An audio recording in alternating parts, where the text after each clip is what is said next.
So about 10 years ago, I teach at the Faculty of Agriculture. So about 10 years ago, we were doing a small study. And the study was of the Madala. I don't know if you all know about the Madala.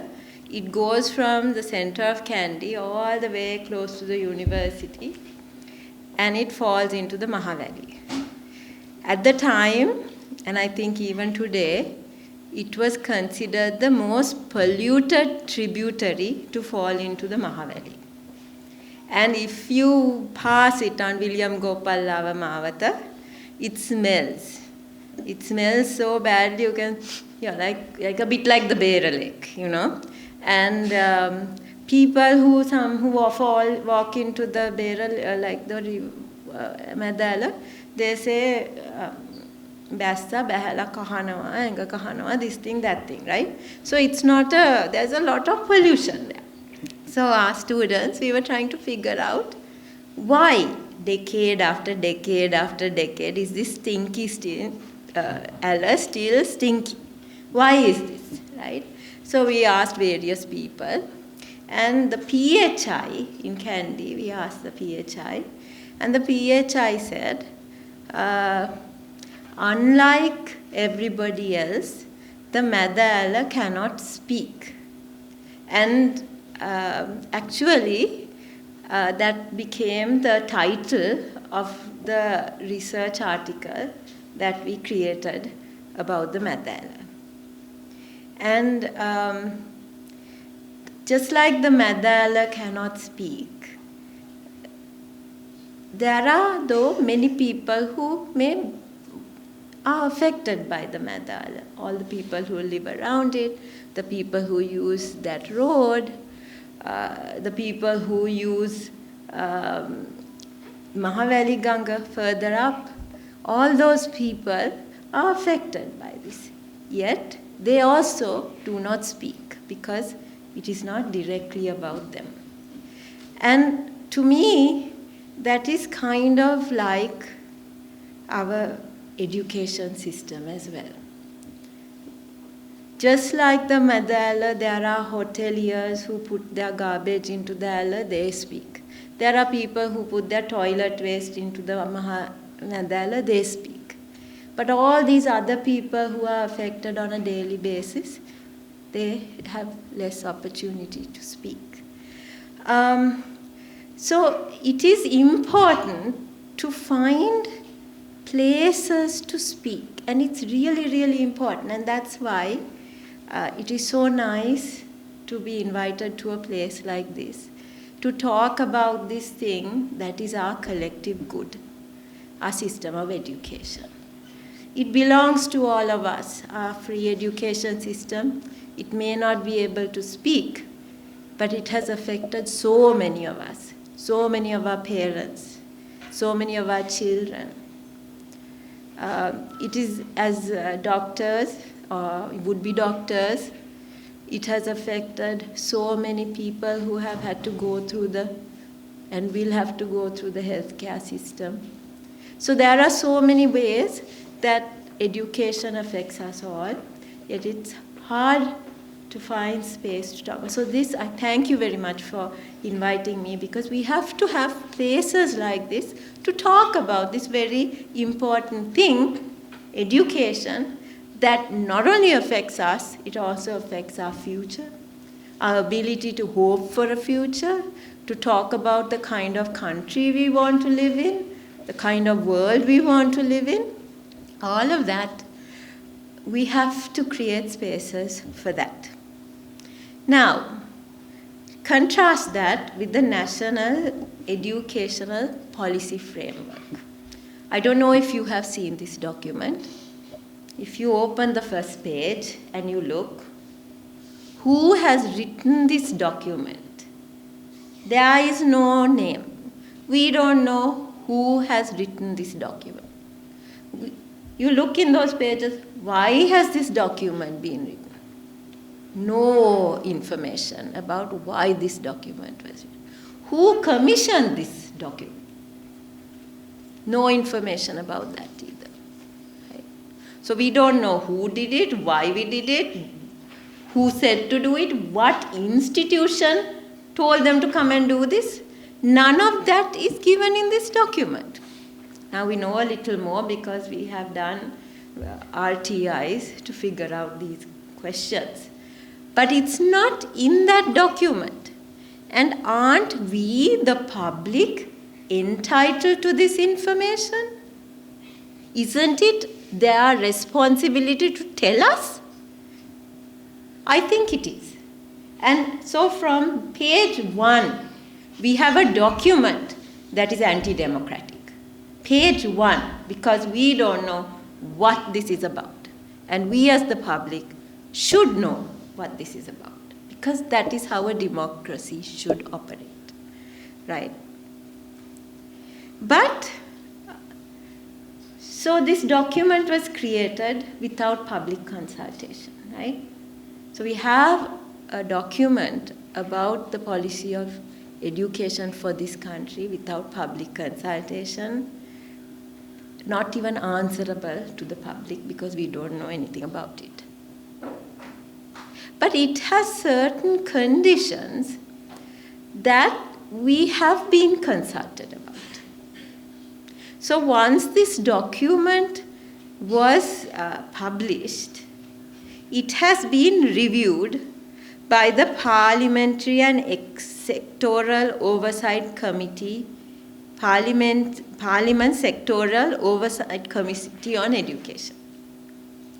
And here, actually, we have to be a little thankful. Because here we see a bit of democracy. Because these are people who are supposed to represent the public. And actually, they have done some good work. Now, they note that our education system should have 4 principles. It should be built, any policy should be built on 4 things. The first is that it has to be committed to free education. Secondly, that education is a fundamental right. Thirdly, that equity and social justice should be the overarching principles on which an education system should be built. And fourthly, that we cannot have a system of education or have education when the people who are being served by that system don't have other fundamental rights for themselves. So we have a certain public committee that is representing us saying, hold on, there's a problem here. On a very fundamental level, this is against our policy on education. So, and if we go, I said earlier that we have been consulted before. And when were we consulted? We were consulted when the current policy on education was created. There was a 14-year process of consultation and development of the policy that we have right now. The policy that was created in the 1930s and 40s. Right? That document, and if you read that, and the kind of discussions that were had to create that, we understand that people were not okay with 2 tiers of education. We did not want, because before that, the colonial system, there was one English medium education and another vernacular education. One for rich people, one for poor people. And we rejected that. We said, no, this is not okay for our new country. We want a country where everybody, whoever they are, have the same chance for education. Everyone has a chance to hope for something in the future. And that's the kind of democracy that we want to live in. So that was kind of, when we were consulted, that was what we said. And that's how we came up with this system that we have right now. Right? Even the idea that giving poor students scholarships was rejected. Why? Because again, students will be treated differently. If you have a scholarship, you'll be treated one way. If you can pay for it, you'll be treated another way. They said, no, we don't want that. We can do the same thing by getting money to the public system and then treating everybody equally. Because unlike the way people are talking about, people are talking, can the government afford an education? People are, if it's the government or private, people are still paying for the education. It's how we do it. Do we mediate it through the government, or are we going to get into our pocket and pay for it? Still the same money. It's the money in the country. If you go through the government and pay, it doesn't require two-tier system. We can treat people equally, right? Of course, some people may not get the kind of $20,000 education that currently some Sri Lankans are getting annually, right? Of course not. But then why can't that money come into the system so all of our education can benefit and be a good system of education? So we rejected a two-tier system of education. So what I want to talk about today is two concerns about how, now we have rejected it before, and the NEPF is actually saying that's okay. Let's have a two-tier system of education. One education system for the poor, one education system for the rich, right? Some people pay for their education, other people don't, right? That's okay. We are okay with that. But I think we have to think, how did we get to this place? Because about maybe 5 or 10 years ago, even in the universities, if you came with that idea, people would not have been okay with it. But today, many people are okay with this idea. The idea that we have 2 tiers of education. And for this, I'm going to say my first thing for you as doctors or would-be doctors. Now, I think you all are saying, you all are here today because you all are saying that this kind of 2 tiers of education is not okay for medical education. Right? And I can understand why you're saying that, because you all know, you all have experience with it, You don't want only rich people to be in your faculties, right? You don't want only rich people to have the opportunity to be doctors. You know to what extent the public system has allowed us to provide medical services at a very low cost throughout the country with the supply of doctors. We know all that. So you all can talk about it, right? You know that. But I think we have to stop thinking of this as only an issue for medical education. We should also realize that when people are okay with a 2-tier medical education, they are also okay for a 2-tier education. They are okay for some people to have other types of education, rich people to have one type of education, poor people, forget about medicine, anything, right? So that's connected ideologically, because we are saying it's okay to treat some people because they have money a certain way and other people another way because they don't have money, right? But it's not just education, right? We are also saying it's okay for people to have one kind of health care because you have money and another kind of health care because you don't have money. We are saying it's okay. We are also saying it's okay for some people to have one kind of transportation and another kind of transportation for poor people. Some people going in private vehicles, some people going in public vehicles, poor quality public vehicles, just because of the amount of money there. So, and now with the electricity tariffs, with over 1 million households, think of the number of people without electricity because their connections were cut. We are saying it's okay for some people in our country to live lives, very different lives, just because they don't have money.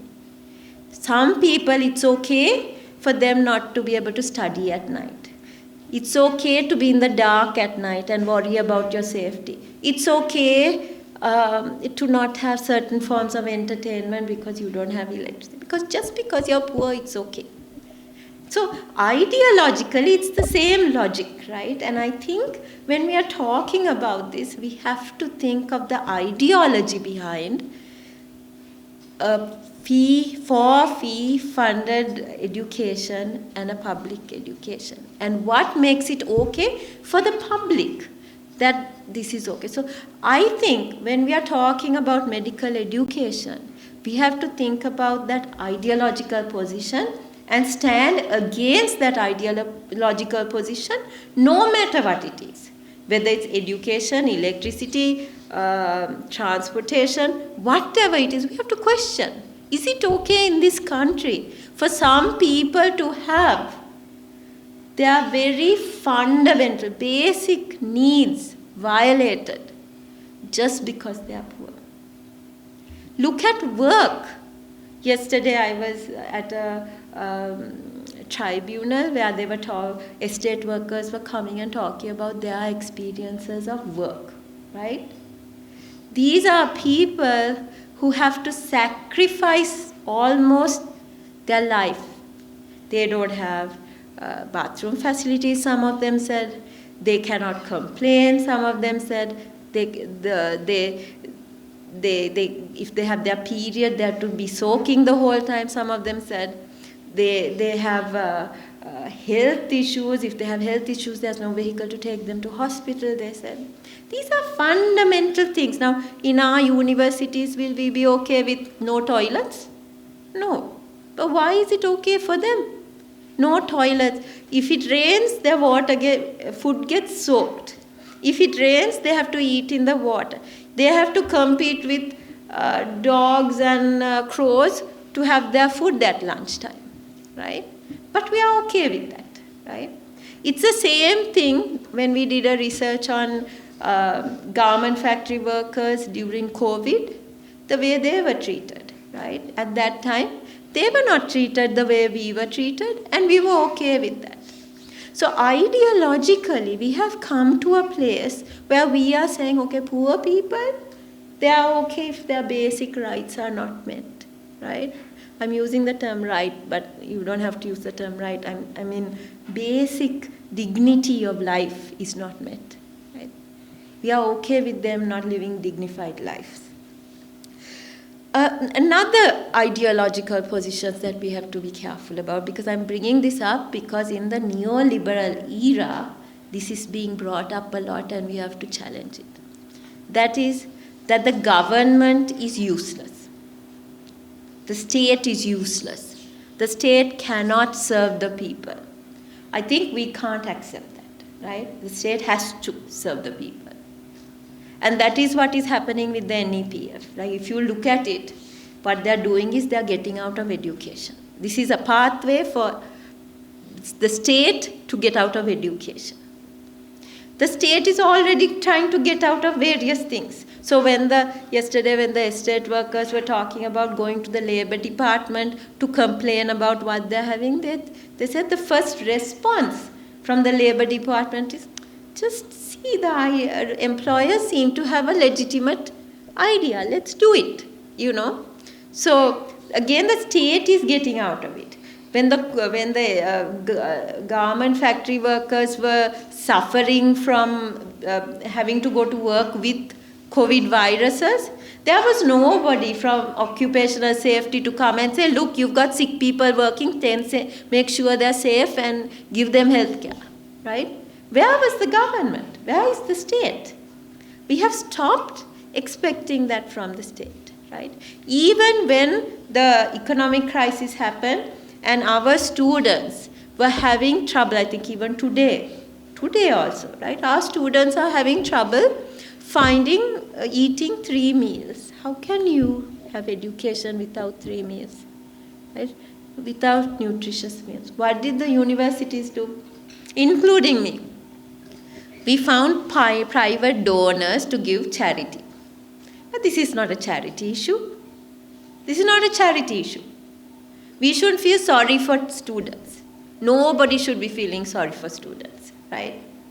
We should have a state that has a solution to this problem, right? And we as teachers, as students, as the public should come and say, look, you are the state, you have a responsibility to make sure that the people who you serve are served with good solutions, right? They are not people who need charity. But we have not done that. So I think we have to, ideologically, we have to go back and demand from the state these things. That is number 2. And third, and this I think we have to be very careful about, we have to make sure that we are committed to ensuring that everyone has a right to express their opinion about anything. And that we have to protect that. I'm using right because it's easy, but I mean it in a very much more in a solidarity kind of way, right? But what I'm trying to say is, I think this also applies to all of us, right? We have to, even in this forum, now I was looking at this forum, one thing is we have to see who is absent here. There are people absent. Now if I look through this, I can only see a handful of women. Now why are they not here? And many of these forums, I'm always talking to these people and saying, where are the women? Right? Thank you for inviting me. Really appreciate it. But I don't think it's just a matter of someone representing women here, right? We need to have a dialogue that you don't have to go looking where the women are, there women, not like that, We need to have a dialogue where women come to these forums, right? And why are they not? That's a serious issue. Why are there no women? Why are we having this in, I'm like really bad with language, I'm so sorry. But we should also have a place where we have Sinhala, Tamil, even English, right? English not so important. But why are there no Tamil speakers here? Right? Why are those estate workers who are there? They can't afford to come here, one thing, right? So there are issues. But what I'm trying to say is we have to, even amongst us, open up this dialogue. It's not about us going and speaking to various people. It's about us listening and hearing and having a dialogue, right? So that people are given an opportunity to speak and to express ideas so that we get a strong resistance movement against the state. Because it's not okay for a tiny group can't do this. This has to expand, right? Expand. And women make up so much of the education system. Without them, we can't do this, right? So why are they not here? We have to question. But not just women, everyone. Like, why isn't the public here? Why are they not seeing what we are seeing? And why are they not here? So these are questions, something we are doing wrong. Right? Some of us are here because we feel very passionately. But this should be something that everyone should feel passionately, because education is our only hope, right? This is about the future. So I think we have to think not only, I'm bringing it up to us, but not only us, even outside. When it comes to the NEPF, only experts could tell us what education is about, right? But today you just walk outside and ask anybody, what is wrong with our education system? Every single person knows how horrible our education system is. Everybody. They will tell you. And you ask them what solutions? Everyone will have solutions. Not the same solutions because everyone is different. But certainly the solutions given in the NEPF, the problems given in the NEPF, you should look at it, you will laugh, right? The problems and the solutions are a joke. Those are not the solutions that are going to come from those people. Right? So what happened? We have to go back to a place where when a policy document is made, the people are consulted. Right? Every type of person is concerned. When we have a resistance movement, everybody is involved. That's what I would like. That's my dream for this country. So So I think, I said, what are we going to do about this? We have to start there. We have to have a conversation amongst ourselves and also with others at a very fundamental level about ideology.